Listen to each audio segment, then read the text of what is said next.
Welcome to Airbus in Hamburg-Finkenwerder. We're here at the special Airbus charter terminal, I believe it's called, where we're about to board the Etihad A321LR, the first one heading to Abu Dhabi on this very special ferry flight.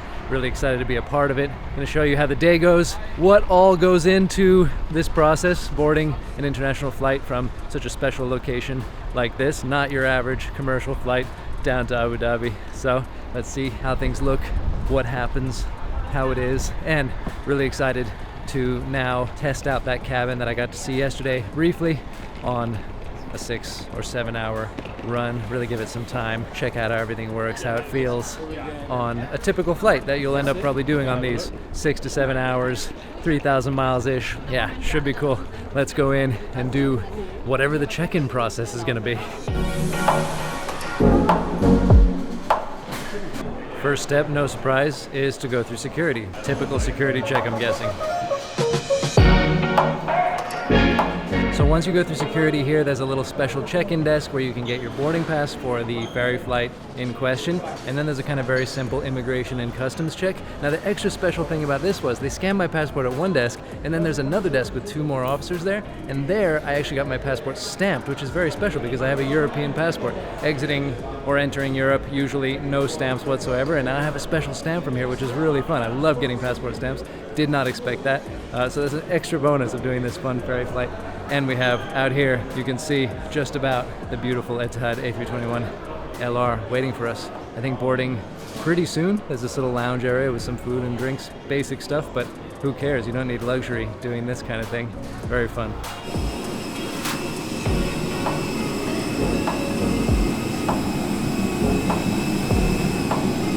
All right, it's time to get on board.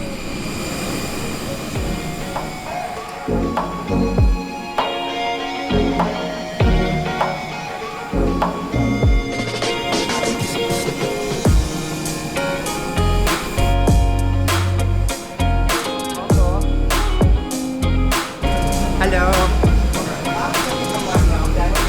Morning. Welcome aboard. Thank you, thank you. Thank you.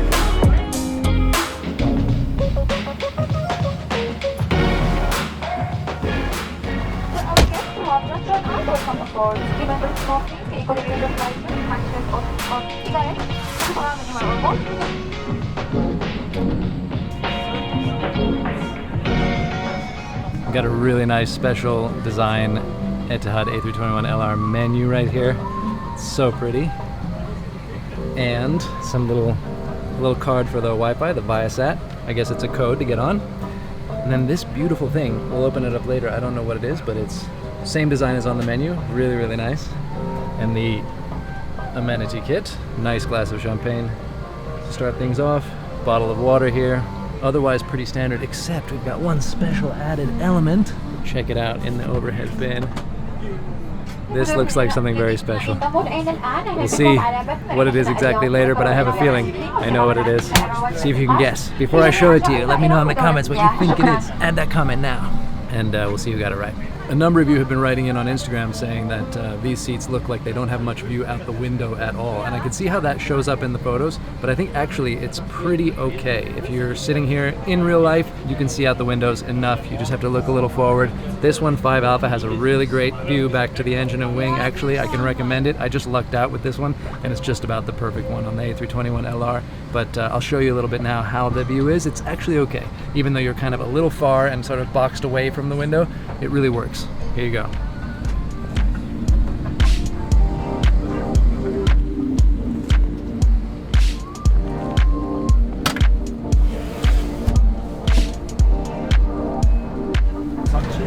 Excuse me, sir. You offer a hotel room? Thank you. Pleasure.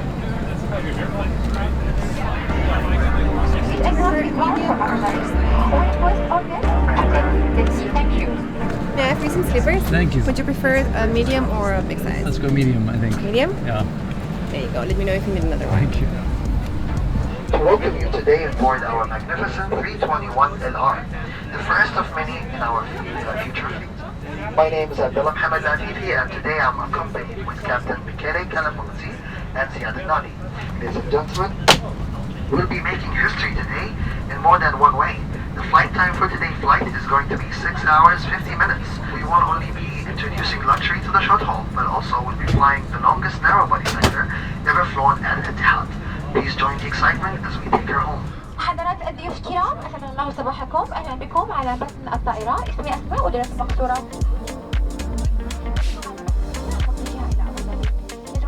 Etihad means unity in Arabic, and just like our name, our diverse crew is delighted to come together to welcome you on board today. Hello everyone, this is Ronaldo here from front of the plane. First and foremost, thank you for coming. Thank you for joining us in this amazing celebration.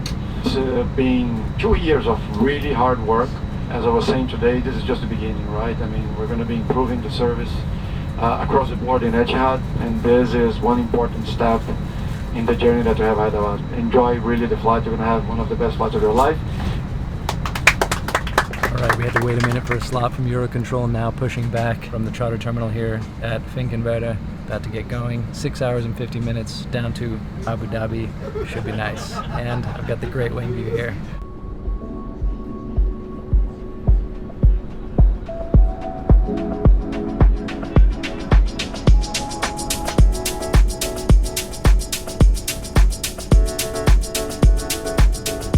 Cabin crew, 6 for departure.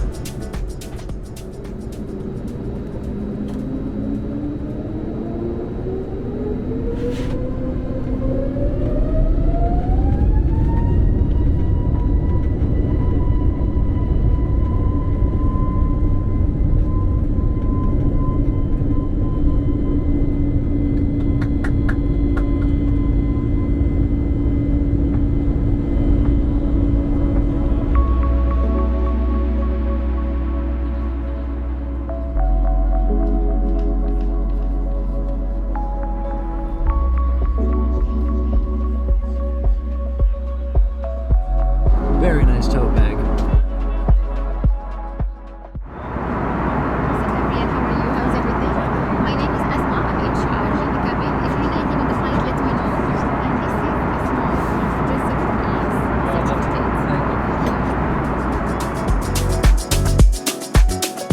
Alright, now that we're off and on our way heading southeast out of Hamburg, let's take a little look at some of the more detailed aspects of this seat, okay? Get us fully wide angle here so we can look. So first of all, got this really nice, I'm gonna just do this. All right, so we got this beautiful delivery flight certificate, which is so nice. Already talked about the beautiful menus, and I gotta try not to mess up this pretty certificate. Tote bag, amenity kit, I already showed you that. Now the seat has kind of a big counter space, and we have here wireless charging. We have the memory foam mattress pad, which kind of folds up into something like an extra pillow when you're not using it as a memory foam thing. That goes over your seat later. The Armani Casa blanket, which I really like. The standard pillow, which is nice and fluffy. You have here power, standard outlet. And over here, you have USB A and C ports.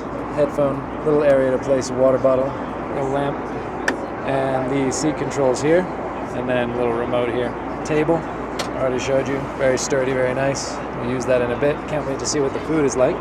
And yeah, your typical Etihad fabrics, nice finish, comfy seat.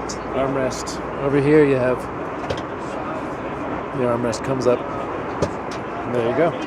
While we're preparing for service. Yeah, that sounds great. We have salmon brioche here, pastrami wrap, turkey quiche, yogurt ball, very tart, and the sweet puff.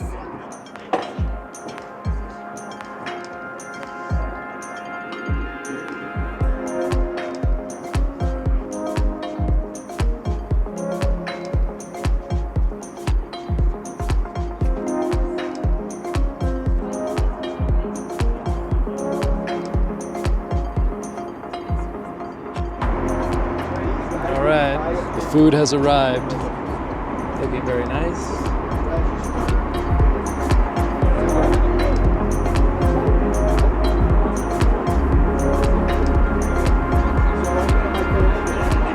Alright, time to have some food. Etihad catering is usually really nice. I'm guessing they've got the good stuff on this one too. It's nice that they have all their service items. It's not some temporary Airbus thing, so.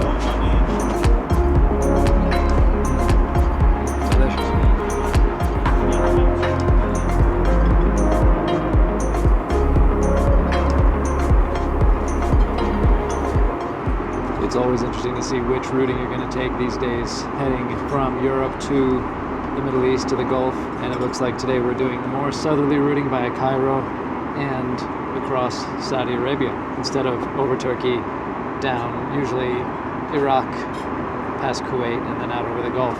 I'll go up to the flight deck in a little bit after I had my lunch and chat to them a bit. Maybe I'll ask them about what went into that decision today in terms of winds, traffic, this and that. Always interesting to know what goes into those decisions when they make them.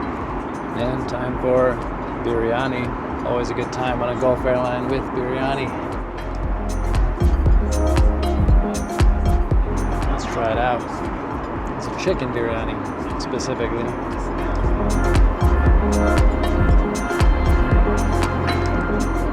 This delivers biryani goodness.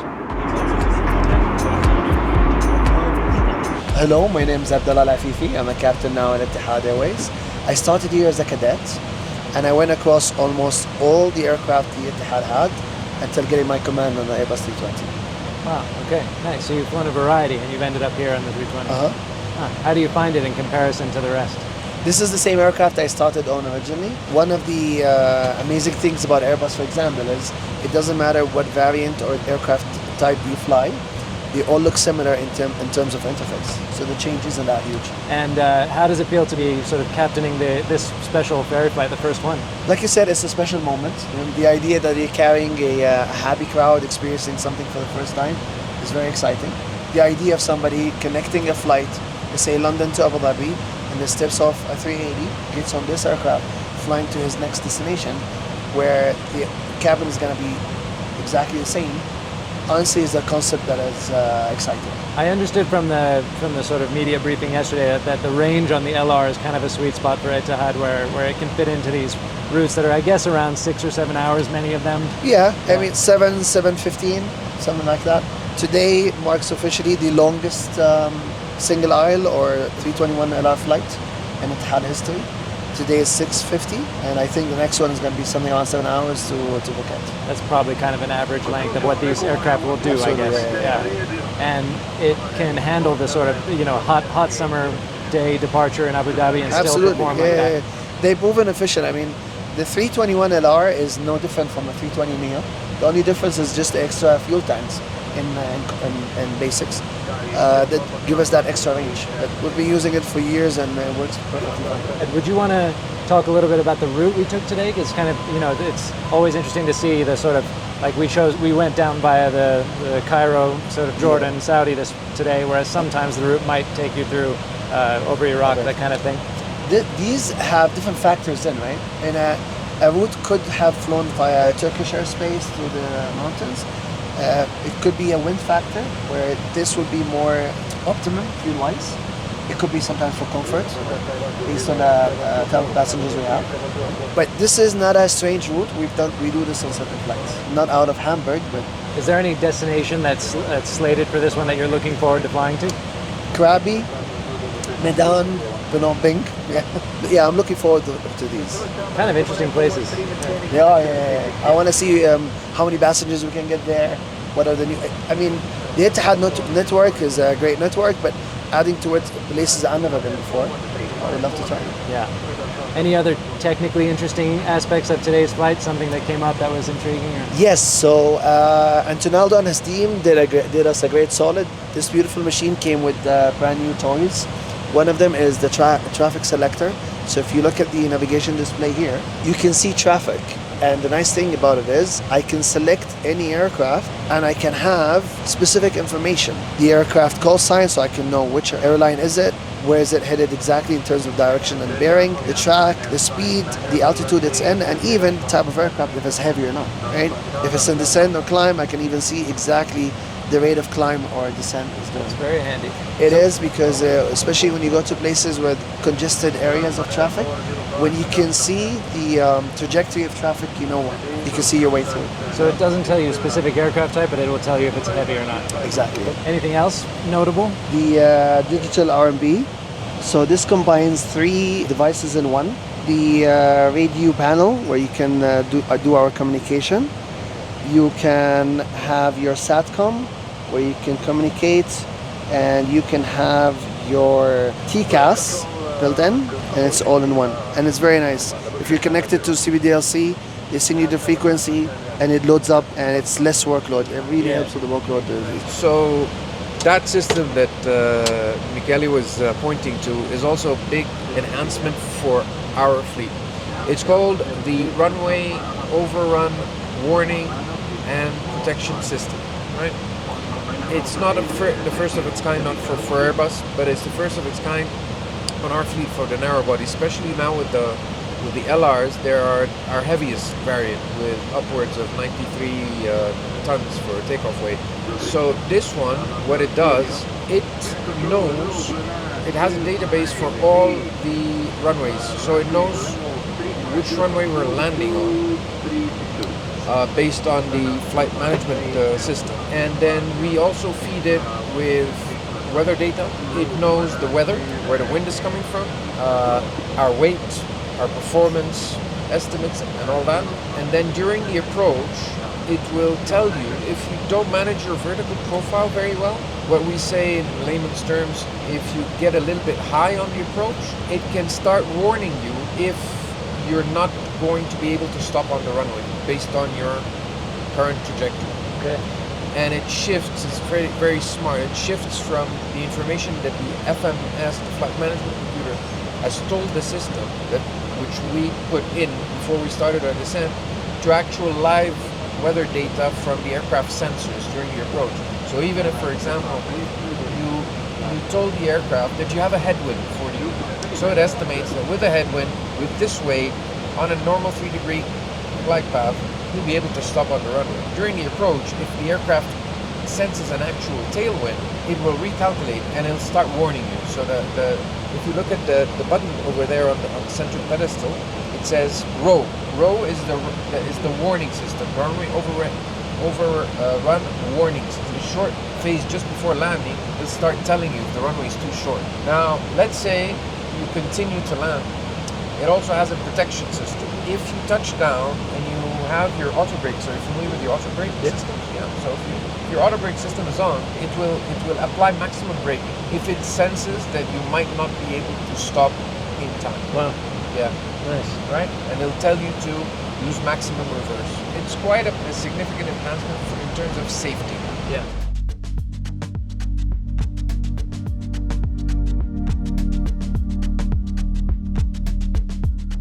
The Neos in general, I mean, they advertise that they can save up to 20% fuel. I think in practice, most airlines can safely pocket about 15%, maybe 15% saving. That's a conservative estimate, but 10 to 15% savings is a huge amount of savings.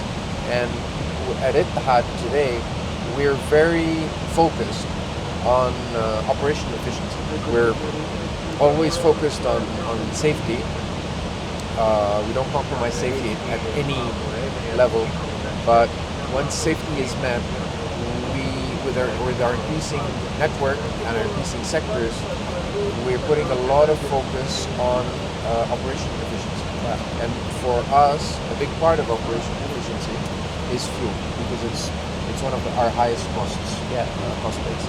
The LEAP engines, to compare apples to apples, if you compare the 321, the Neo to the CEO, you'll find significant savings because of the LEAP engines. Nice. Yeah.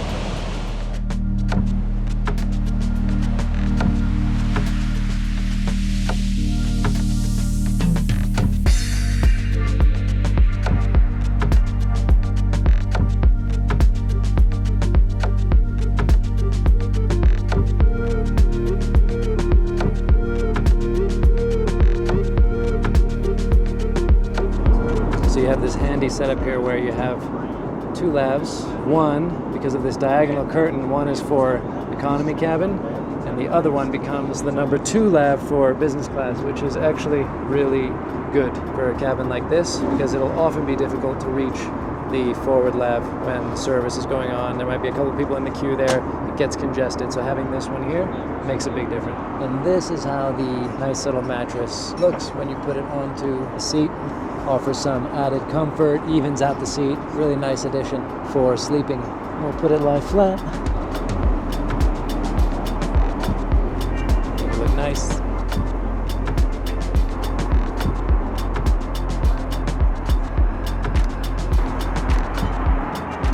And this here, you can see the key difference, having all this space to put your feet.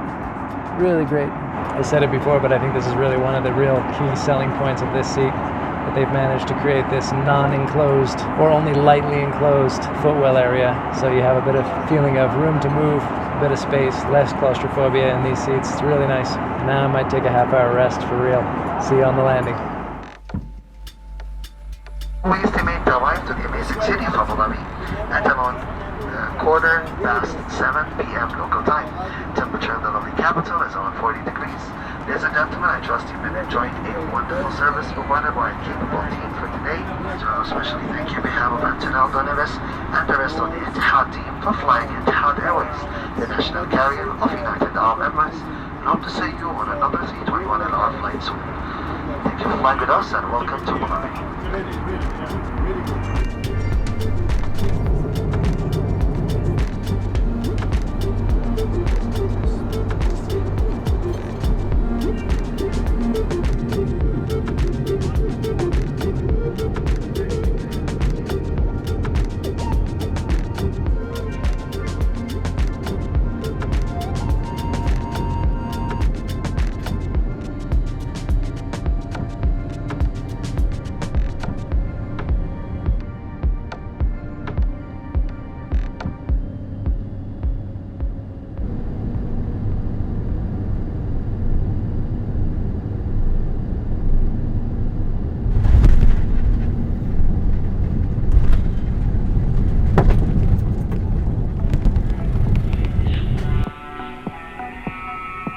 في مطار زايد الثاني في أبو ظبي. التوقيت المحلي هنا يجري إلى الساعة 7:30 مساء. من أجل سلامتكم نرجو منكم البقاء في مقاعدكم وإبقاء نظيفة المقام مربوطة بتحت.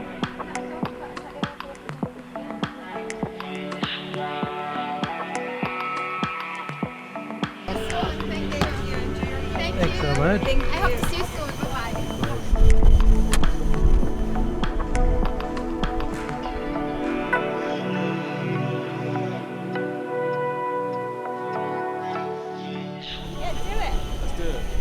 Wow. So. Oh yeah. Love it.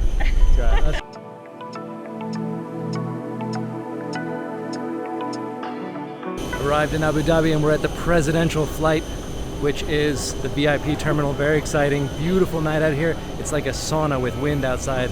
I'm loving it though. Really nice flight and really nice way to arrive. New for me.